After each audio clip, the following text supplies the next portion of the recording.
एक बार अकबर और बीरबल आम व्यक्ति बनकर घूम रहे थे।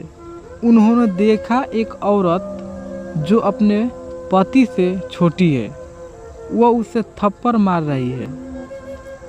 अकबर ने बीरबल से पूछा कि उस आदमी की गुस्सा नहीं आया। बीरबल बोला, क्योंकि वह अपनी पत्नी की सुनता है। अकबर को विश्वास नहीं हुआ, यह देखने के लिए कि कितने शादीशुदा व्यक्ति अपनी पत्नी की सुनते हैं। सभी पतियों को खेत में बुलाया गया। तब बीरबल बोले, झांपना, यह जानना चाहते हैं कि आप में से कितने व्यक्ति अपनी पत्नी की सलाह मानते हैं। जो व्यक्ति अपनी पत्नी की सुनता है वह उस तरफ चला जाए। एक व्यक्ति को छोड़कर सभी दूसरी तरफ चले गए। अकबर ने चैन की सांस ली।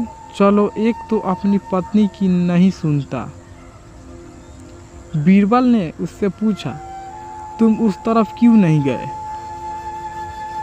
उस व्यक्ति ने उत्तर दिया, क्योंकि मेरी पत्नी ने कहा था भीड़ की तरफ मत जाना।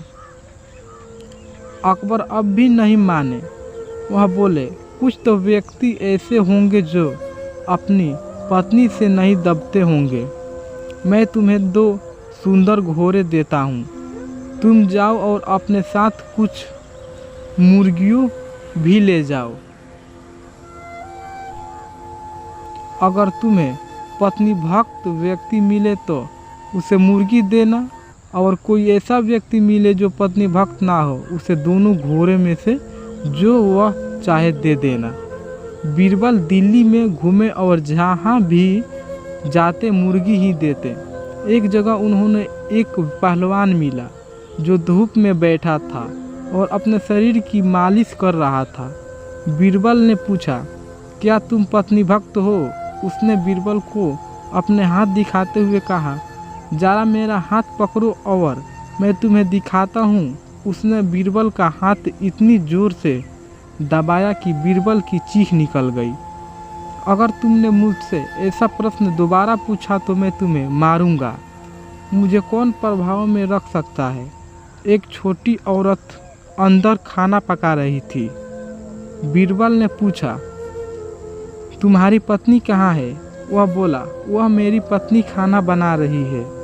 तुम उसे देखो और फिर मुझे देखो और बताओ मालिक कौन है? बीरबल बोले, देखकर तो यही लगता है कि तुम मालिक हो, इसीलिए मैं तुम्हें बादशाह की तरफ से उपहार में घोड़ा देना चाहता हूँ। बताओ कौन सा लोगे, सफ़ेद या काला? यह सुनकर उस व्यक्ति ने पत्नी की तरफ देखा और पूछा, मैं कौन सा घोड़ा लूँ, सफ़ेद या काला? तब बीरबल बोले, अब तुम्हें मुर्गी मिलेगी। तुम्हारे पास शारीरिक ताकत तो है, लेकिन तुम कुछ साबित नहीं कर पाए।